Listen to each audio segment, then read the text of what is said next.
Hello, everyone, and welcome back. Thank you so much for being here. I hope you had a great break. We are here for the wonderful presentation, Root Cause of Stability Failures. And it is my great pleasure to introduce our speaker today, Dr. Thomas Kupek. Dr. Kupek is the CEO of ARL Biopharma and DNA Solutions, Inc. Dr. Kupek received his PhD in pharmaceutical sciences from the University of Oklahoma Health Sciences Center College of Pharmacy. He currently serves as a graduate faculty member at the OU Health Sciences Center and has held teaching appointments at several universities. Dr. Kupek's vision of entrepreneurial research is manifested by his responsibilities at ARL Biopharma and DNA Solutions as a technical and business development leader in the pharmaceutical and forensic fields. Dr. Kupek's complete bio can be found on the Speakers tab in the left-hand column. Please help me in, and please join me in welcoming the enigmatic and wonderful Dr. Thomas Kupek. Over Heather, to you you, sir. fantastic. Heather, you rock and roll. They've been a Thank pleasure to you. work with. Thank you for this opportunity to present this exciting topic. Today, we're going to be discussing the root causes of stability failures. As we discussed, the disclosures are stated here. And the objectives we're going to be looking at today, we're actually going to be focusing on the science of stability. You know, I've spoken several times on the compliance and the science, and when they meet together, it really makes for an ideal world. But today, on this particular topic of stability, we're going to be focusing more on the science aspect of the stability. We're going to look at some root causes of stability failure. I really enjoyed Dr. Allen's talk earlier today because it dovetailed very nicely into what we see in the actual laboratory, in the real world of failures that occur. And so some of the examples we gave were the etiology was explained by Dr. Allen in the pharmaceutics in his discussion. We're going to look at some specific case studies, and then let's look at some proactive approaches to mitigate stability failures. I think I called them Tom's tips. So just to look at how to mitigate some failures in the stability world. So we'll start today and we'll look at the science of stability initially. You know, sometimes some of you may have seen this slide before, but it's like a spaghetti, and it's really the compounding aspect and the quality helps us mitigate and sort out that science of stability. So as we come in, it's a little mixture, and then hopefully there's some order in a controlled fashion as it comes out into it. So we're going to look at the actual science of stability.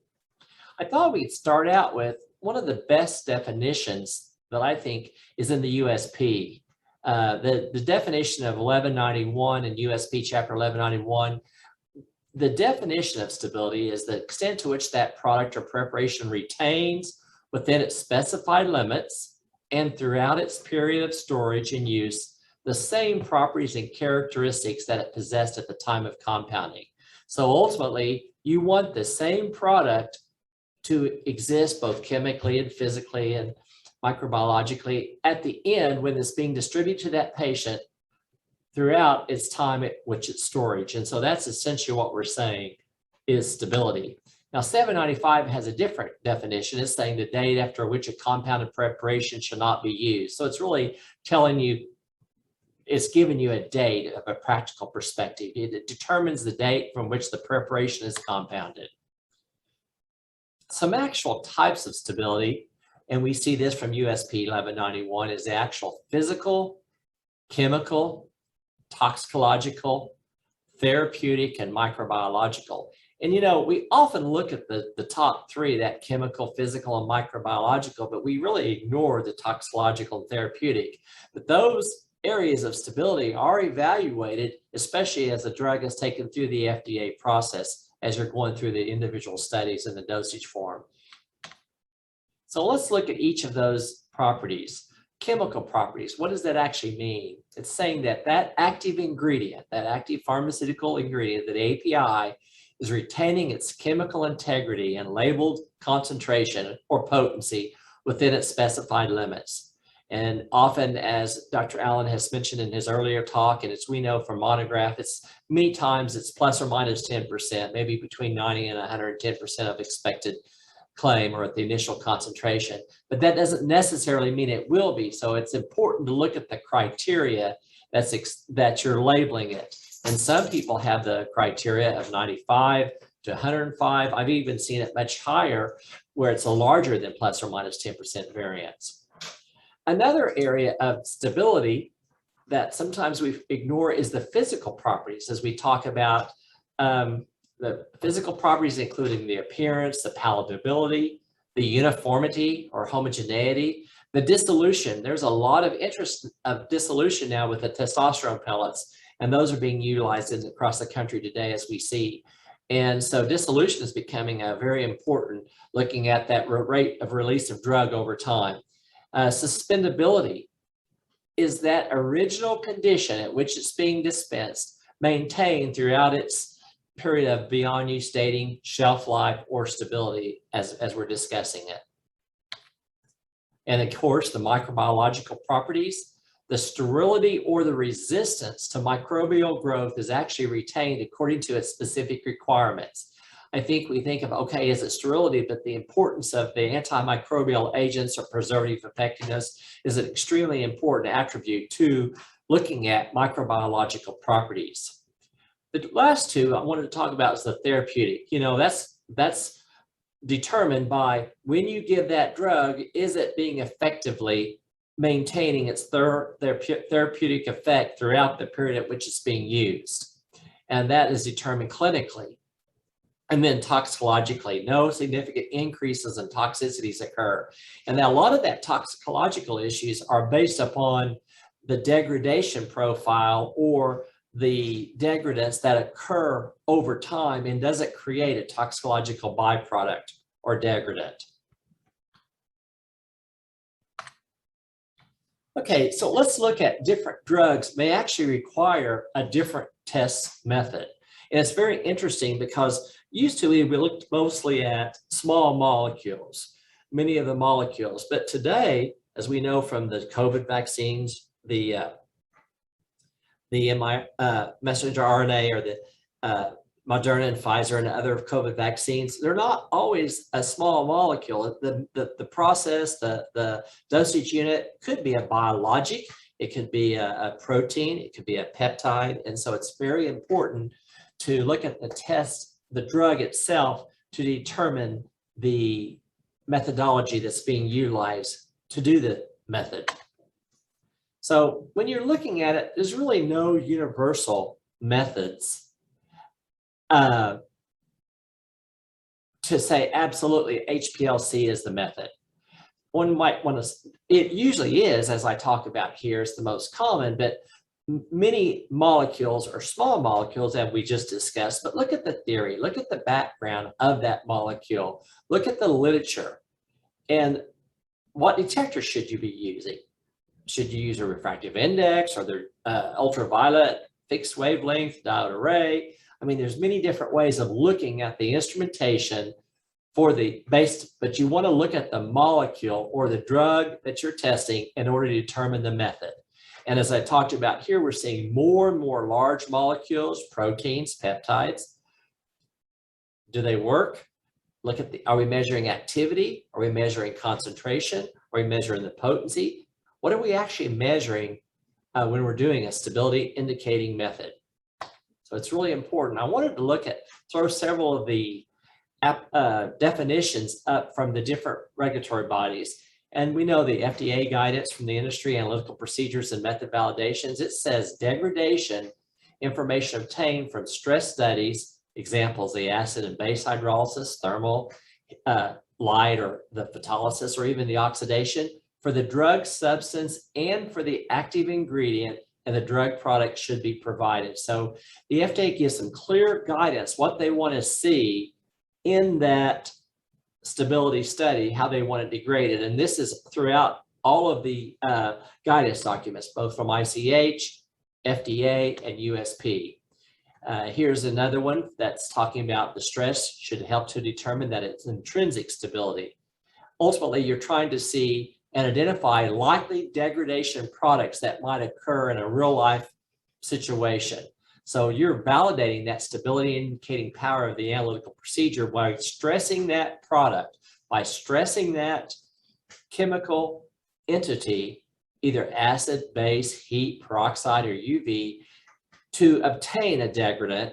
And then you're showing that you can separate that degradant out. I actually provide some chromatograms, you know, from scientifically, you're not going to probably get through without seeing some type of a scientific data or instrumentation. So we'll show that here in a little bit. Another method, stability indicating method, as we hear that terminology all the time, it's a validated analytical procedure that accurately and precisely measures that drug. We're talking about the active pharmaceutical substance involved without interferences from impurities, excipients, and degradation products. So we talked about degradant, but it's not uncommon to have other impurities or excipients. And that's why the formula of the compounded preparation is extremely important. So you're not just looking at the stressing the active, but you're what we call stressing the placebo. You want to know when you test that drug without the active substance in it, is there an impurity or is there an excipient? Is there other chemical present that could interfere with your active drug? So an appropriate analytical method should be chosen based upon that structural, chemical, or even biological properties of each active ingredient that you want to look at. And I wanted to illustrate, I like this particular chromatogram. We know that a stability indicating method should be validated for the exact product being tested to eliminate interferences. Often we'll want to say, do you have a method? Because they are fairly costly, but you want to look at that product because different products, even though they may have the same active ingredient, may have different excipients, different vehicles, different other substances in that dosage form that could interfere. And here's a chromatogram that we have provided with we extracted a couple of wavelengths out to show you, so you can see the paraben, but then you can see another drug that's coming underneath it, and you're looking for that. And that's the whole purpose, is you wanting to ensure the lack of co-elution of peaks, because you do not want a contribution of another substance adding to the area or to the contribution of the area of the analyte that you're interested in quantitating. So it's important to eliminate those co-elutions of peaks. A stability indicating method must be able to separate those degradant products. And this is an example where you have your EDTA, disodium, and then you also have the degradant peak. And here's an example that you've seen this probably some of you before, the alprostadil. So this is prostadil is in a very small concentration in a mixture of 3 drugs, including itself, and you can see it's almost like finding a needle in a haystack, but it's very important that you know that you're looking for which specific analyte, for which specific formulation, and under that certain conditions. And so this is an example of an alprostadil at a very low concentration in the midst of other high concentrations, 3 orders of magnitude, often other ingredients in that formulation. But you can see there's a lack of interference from that. Okay, so when we talk about forced degradation, we're saying we're performing during the method development. What does the stability study actually do? We actually force degrade it, and then we ensure during the method development that it can be separated.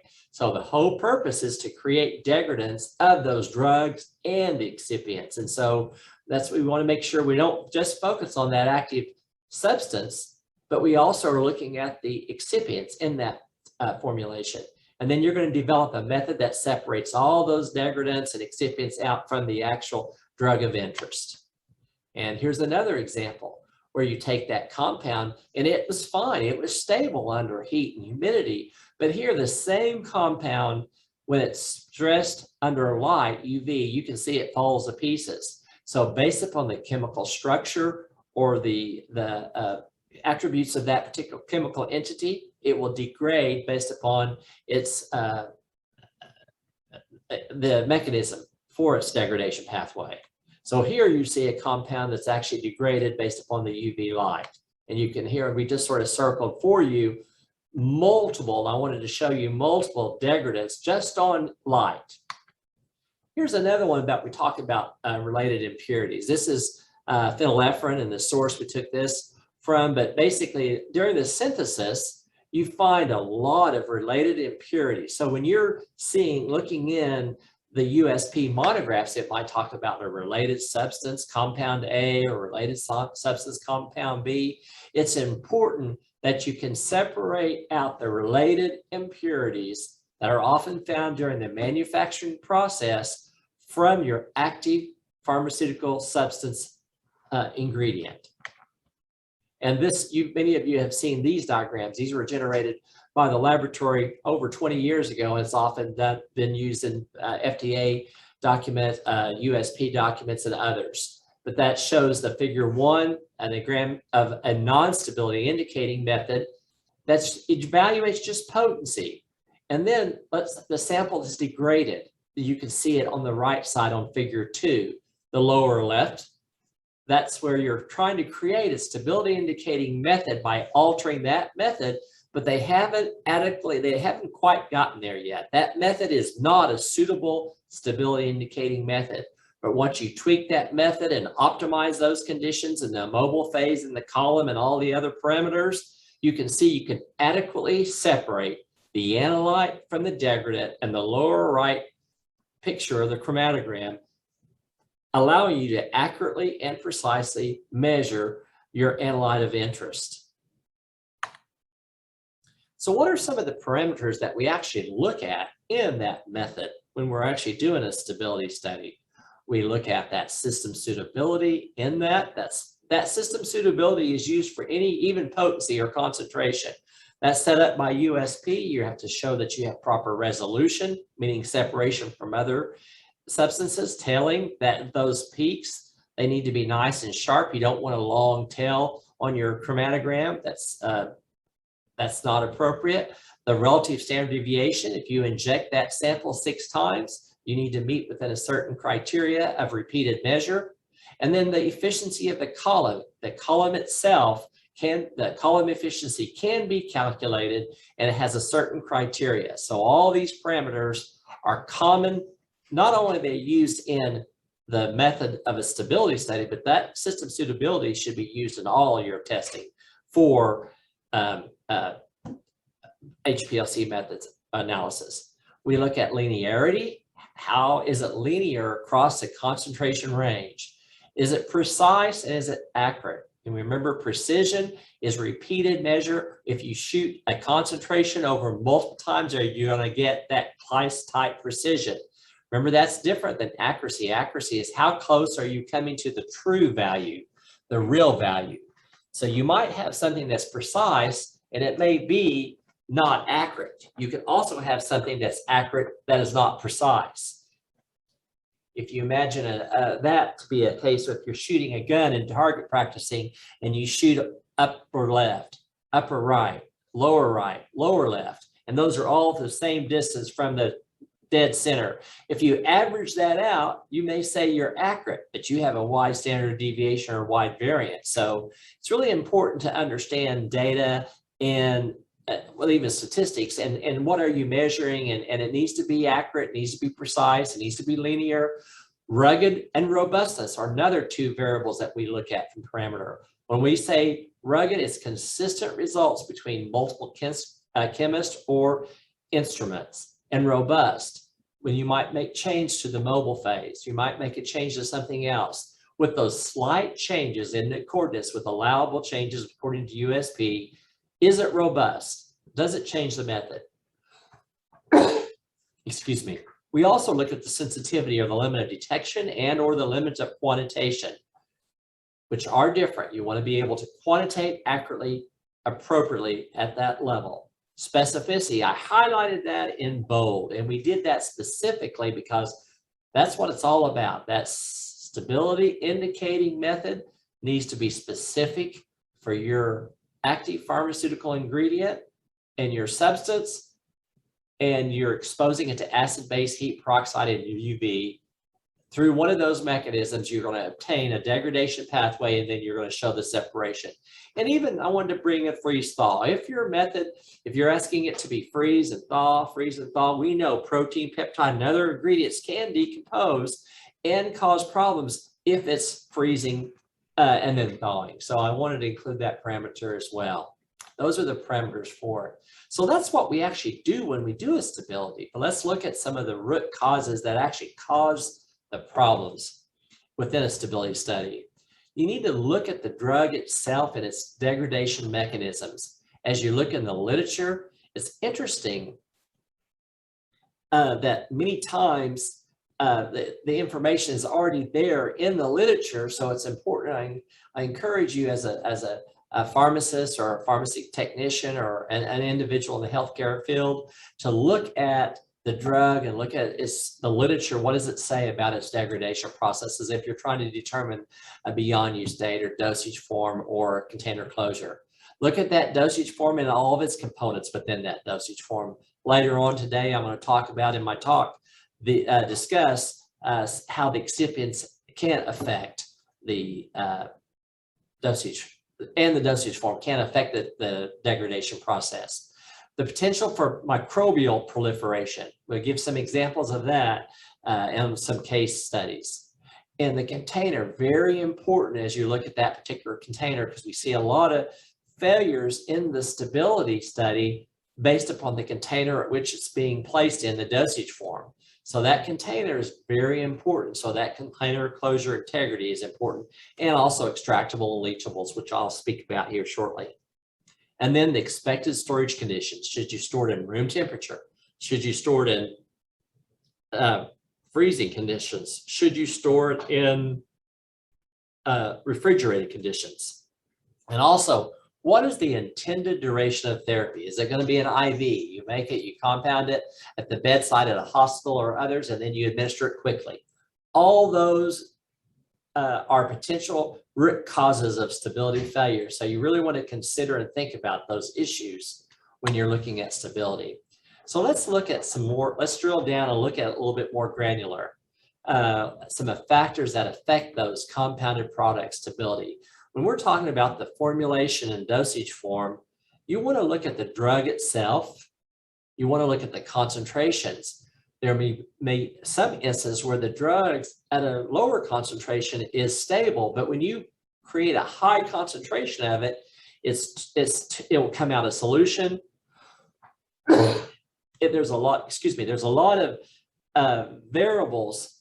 Really, compounding is pharmaceutics, and a lot of physical chemical properties, a lot of good data. If you haven't had a chance or you don't get to see Dr. Allen's talk, that was, I thought, one of his best talks that he's given from practical applications in that. So I would encourage you to go back and look at that if you haven't, for those who haven't seen that one. But that's actually a very good example of what contributes to failures.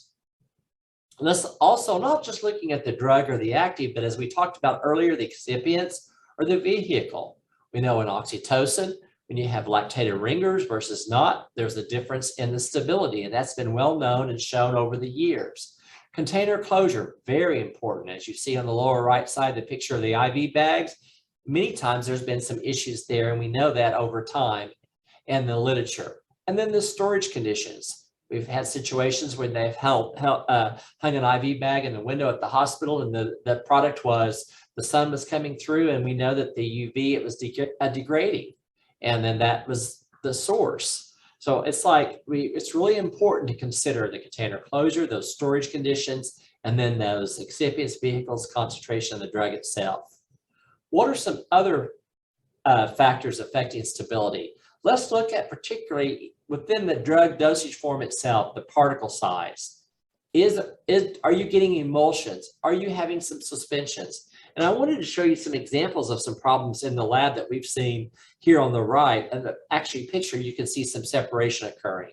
pH, very important. Remember the old Henderson-Hasselbalch equation, very important for solubility and other aspects of it. Solvent system composition. I really like the comment about the alcohol and the water, the order in which you put it. it made me think of do what you ought to, pour acid in the water. You know, that the old saying, but now we're talking about organic versus aqueous. Very important. Look at those solvent system compositions and their contribution to the final formulation.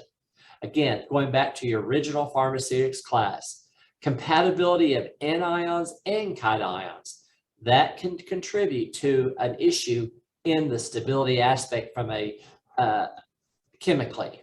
Looking at the strength of that ionic, so not just the compatibility of do we put cations and ions, but that ionic strength, it's a very important issue. Look at that primary container. Look at those specific chemical additives, whether you add them or not, very important. Molecular binding, I'll give some examples of that, and then the diffusion of the drugs and the excipients. That's another very important aspect.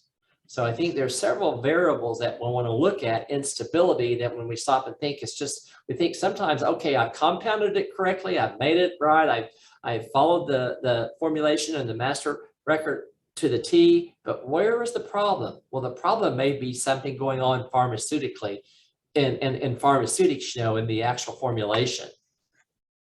Something I wanted to talk a bit about was the container closure integrity, or some factors that there. I wanted to explain also, leachables are a subset of extractables. This is when we look at the USP chapter 1663 assessment of extractables associated in 1664 of the drug products. But we know that the extractables are compounds that can be extracted from the container closure itself when in presence of a solvent. So that solvent may aid in extracting certain aspects of that container closure into that solvent. And then when you test it, you can see it. Or even a leachable, a compound that's leached into that drug formulation from the container closure as a result of direct contact with the formulation. And then absorption, not uncommon. A drug could absorb to the package, and we see that.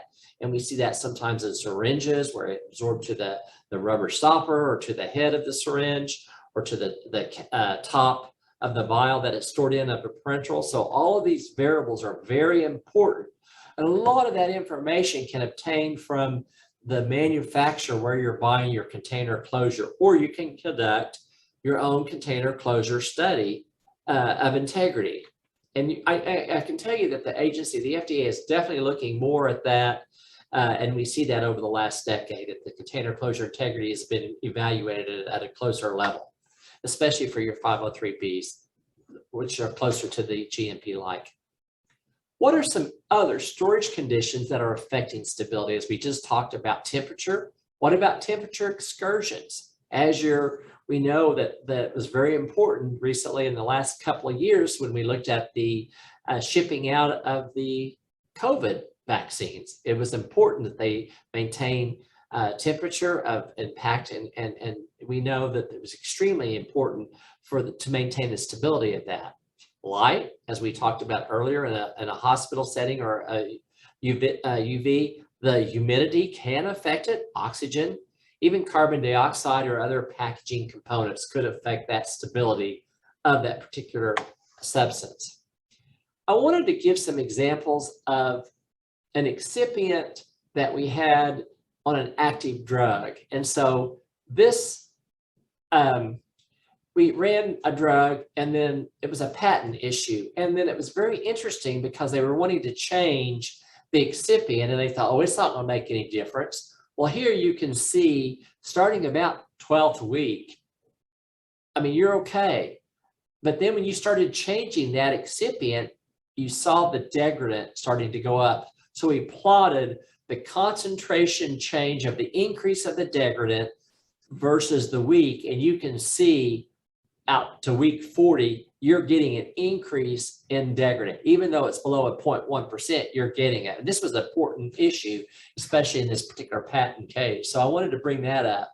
But what I wanted to say also, it was hard to look at certain aspects, but you really see when we plotted the degradant product concentration divided by the active pharmaceutical ingredient ratio, and you can see, so you can see one, the degradant of the product in that pink, but then when you actually see the ratio of the two plotted in that blue, it really pointed out, which demonstrates the further out it went out in time, in this particular case, the greater the difference, and that definitely there was a problem issue. And that's sometimes easy to look at. Instead of just plotting the decrease of the concentration, plot the increase of the degradant product and then even the ratio. So looking at it from different perspectives can give you some different color in regards to or context to that degradation. Let's look at some common case studies involved. This was the actual graph, and then I'll take each of them separately, but this was just a graph I put in an Excel spreadsheet, and we're going to take these each separately. But the morphine sulfate, it was a parenteral injectable. It was in a PCA vial, and it failed the container closure initially. And so right off the bat, that morphine sulfate had a problem. And that I would encourage you when you're conducting your stability studies to ensure that all the systems and processes are in place up front. So you might want to compound and have that tested before you actually do a whole big batch and then send it in for stability study when there's a problem up front. We know from many times doing testing and other stability studies that the formulation may not be as stable as we think. So you definitely want to ensure all those systems are in order at the onset of the study. Here's another example of bupivacaine and sufentanil. That injection was in a 250 ml IV bag and it failed the container closure. So that was not the issue of the drug itself, but the container closure was compromised in that particular substance. Fentanyl, an assay, 90-day. It did not pass under the conditions at which it was stored and it was suggested to do. So that particular formulation had a problem with that in that syringe at the day 90. It results, you can see it was less than 90%. Here's another example of a failure.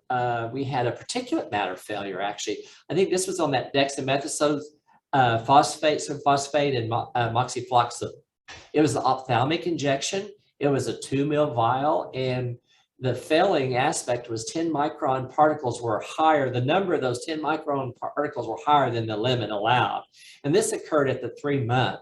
So you might start out okay, but over time it might change. And so this was a good example of a particulate matter failure over time. And you would not have known that unless you had tested it. Oxytocin, this was a failure in the pH. You know, Dr. Allen and others have talked about the importance of all these parameters. Well, that pH, when we measured it, it exceeded its parameter that it was supposed to set up. And this was at the very beginning. I mean, just right off the bat. So that's why you really want to ensure all your parameters are where they should be at the onset of that study. And then this particular ophthalmic solution, I'm not sure how to pronounce that, but it is in a clear dropper bottle. The assay at 90 days failed. And so this ophthalmic solution failed its concentration at the 3-month time period. Prednisolone sodium phosphate, another ophthalmic solution. It was in a clear bottle and it failed at 30 days.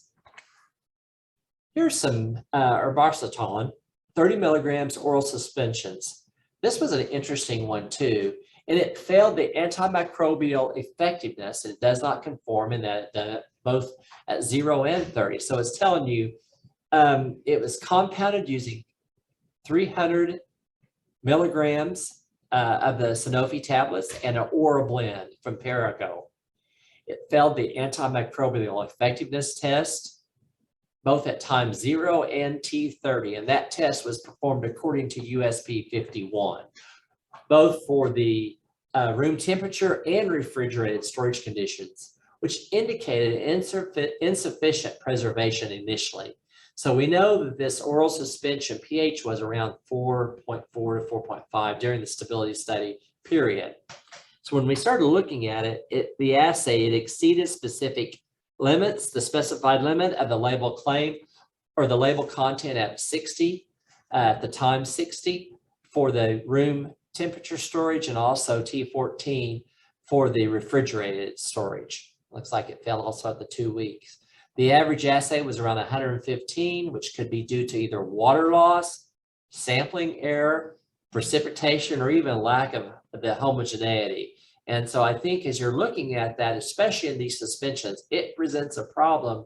And it's important that, it's like if the patient needs to invert your vial or invert it, you want to be sure and give clear communication to that patient receiving that, how you want them to treat and store their compounded preparations, especially if it's a suspension. Here's a sample of a famotidine, 8 milligram per mil oral suspension, excuse me. It was compounded using the API powder and the oral blend again. It failed the antimicrobial effectiveness at T0 and T30 for both the room temperature and refrigerated storage conditions, which indicated perhaps insufficient preservation. And the pH for this particular formula was around 5.8, 5.9. In general, we ran this across our scientific director, and she had felt that Dr. Vu, that the oral blend is preserved with methylparaben and potassium sorbate, although not specified that antimicrobial contents of the methylparaben or the potassium sorbate in that suspensions are typically in the range of 0.01 to 0.2. The methylparaben and potassium sorbate pair had extended pH range from 4.8. Both methylparaben and potassium sorbate may be incompatible with some non-ionic surfactants such as polysorbate 80 due to possibility of micelles formation. So I think there's maybe something going on in the pharmaceutics aspect of this. And I think Dr. Allen alluded to a lot of these mechanisms earlier in his talk. So I would encourage you to go back again, look at that. But that was one potential, we're not saying it is, but potential plausible cause for that failure. So what are some proactive approaches to mitigate these stability failures? I call them Tom's tips. So, it's important to maybe check the raw material certificate of analysis and consider the purity, salt form, water content, and that formulation sheet calculation. As we've heard from and we've seen many, many times, often when we do have a failure in the potency or the initial formulation, there's a problem in the calculations, not accounting for that purity, the salt form, or a hydrate. Check whether that raw material also is sensitive to light, heat, or is it hygroscopic? Does it absorb water easily? So it's very important to look at the literature, look at the bulk substance, look at the powder as you're utilizing it for putting together your formula. I think if a filtration step is involved in that process, make sure that there's no significant filter bindings before a large batch production. We've seen that several times. When you just do one, it's not a problem, but when you do a bigger batch, it does a problem. So you want to ensure filtration, there's no drug binding aspects to that particular filter and that you're using the appropriate filter for the particular dosage form that you're wanting to make. Also, very important, content uniformity. Confirm that it's homogeneous. Make sure that there's not a sample variability. And especially when we're preparing a large batch for stability studies, or this, you see that particularly also in a suspension or a cream. So it's important to ensure the content uniformity, particularly when we see that in a suspension or a cream. Okay, let's confirm the package used, the vials, the syringes are particle-free for injectable formulations. We know that studies have failed due to particles being detected from those vials. I gave an example earlier about a study that had failed in the particulate matter. Confirm the integrity of that intended container before the large batch is produced. I think that's the concern that I have. We will look in the literature and we'll say, oh, the stability of this drug is this, but yet we change the container or we change an excipient or a vehicle, not an accounting, because you're only looking and you're thinking, pigeonholed, or you're in the silo thinking, okay, this chemical is stable under these conditions, but you're not thinking, oh, I put it in a different container, or I put it in a different excipient, or I put another active ingredient, and those can make a difference. So it's very important. And as I stated earlier, more and more of the regulatory agencies are actually looking at those container closure integrity tests as a new requirement in stability. confirm if the pH there, if there will be a pH requirement for your product. If you have a pH requirement, that needs to be stated. The pH can be changed significantly based on that batch to batch of those ingredients.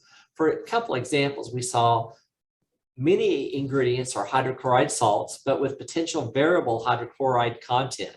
So if the formulation doesn't have a sufficient buffer and you change that, you might affect the ionic strength there. So you want to look at that formulation and be cognizant of all those pharmaceutics parameters when conducting and pulling together that formula. Besides the API, other components such as a preservative is very critical to the stability of that API, particularly in antimicrobial properties. And as we've talked about earlier, those can affect that preservative effectiveness or the antimicrobial properties of your dosage form. Okay, the compatibility, which what we're saying is the physical compatibility, such as a solubility or chemical compatibility or color change, is very critical for multiple API formulations, such as a multiple vitamin, amino acid mixtures, and different things. It's really important. You know, Trissels has had some really good literature out there. As if you're looking at that, we do not want to ignore the compatibility of your products in compounding. In other words, some of the API itself can make other API more or less soluble and stable when you're mixing them together. Non-specific binding can also cause unexpected potency loss, even from repackaging practices. So it's really important to consider all these different variables. Well, I got through a few minutes early. If we have some questions, Heather, or feel free to, if you have any questions. But this is a picture of Machu Picchu. I went there a few years ago with my son, and that was one of my favorite happy places. That definitely looks like a happy place. Did you take that photo yourself? I did. That was with my iPhone. Wow, that's incredible how that works nowadays. It's just so easy, right? You know, I also wanted to tell the claim code, some of the individuals of the attendees, the claim code for this particular session 5 is sterility. Sterility is the claim code for the stability failures root cause of it. And then I also wanted to indicate, Heather, to the attendees that I included the regulatory and some guidance documents as a references at the end of my presentation. So there's quite a few here, but I listed the ones that I felt were pertinent or applicable to stability. And so there's quite a few there, but I think those particular chapters, both from the FDA, both from ICH and USP, are listed for references. And if anyone needs those or wants copies, we can provide those in a PDF form, or you can, and my email is provided at the first slide. Also, there's a lot of references and other resources that you see here listed on the back page. But I wanted to indicate that as well. I like Machu Picchu too. And that claim code is all very important. A lot of people are using that not only for CE credits, but but going through our scavenger quiz as well. So that's awesome. Thank you so much for that. We do have a couple questions, and a reminder to anybody who's watching us here, if you have any questions, please put it in our event platform chat, and I'll make sure that they get through to Dr. Kupek. First of all, your first question for you, sir. Are there drug products that are known to degrade faster than other drug products? Oh, absolutely. Absolutely. And I would start exactly. The commercial products will have the listing of the expiration date on it. Often we'll call an expiration date a commercial, from a commercial product, a beyond use date. Whereas in a preparation or compounded, we call it shelf life or stability or BUD or beyond use dating. So yes, they are known. There are many of them. It's in the literature. It's well stated. So that should not be difficulty to find that. So that was a softball question, was it? Soft lob to you, an easy question for you. Well, let's try this one. Another question that we have. If you change a manufacturer on container closure, will that affect the stability of the product? Will they need to perform the stability study again? You know, yes. The container closure, you want to conduct your stability study with the container closure that's going to be utilized in the batch that you're giving to the patient. So if you have a glass container, or let's say you had a plastic container, or let's say you have a brown glass inert container of for a parenteral or something, you definitely don't want to change that package it into a clear plastic syringe with a rubber stopper and not conduct that study. So container closure is important, as I give several examples. So if you're going to be creating a large batch and distributing those, particularly if you're a 503B or you're doing a lot of those from a 503A perspective, you need to consider the container closure. And so if you're going to be changing from the commercial product to a different container closure, you need to consider that in your compounding or establishing your beyond use state.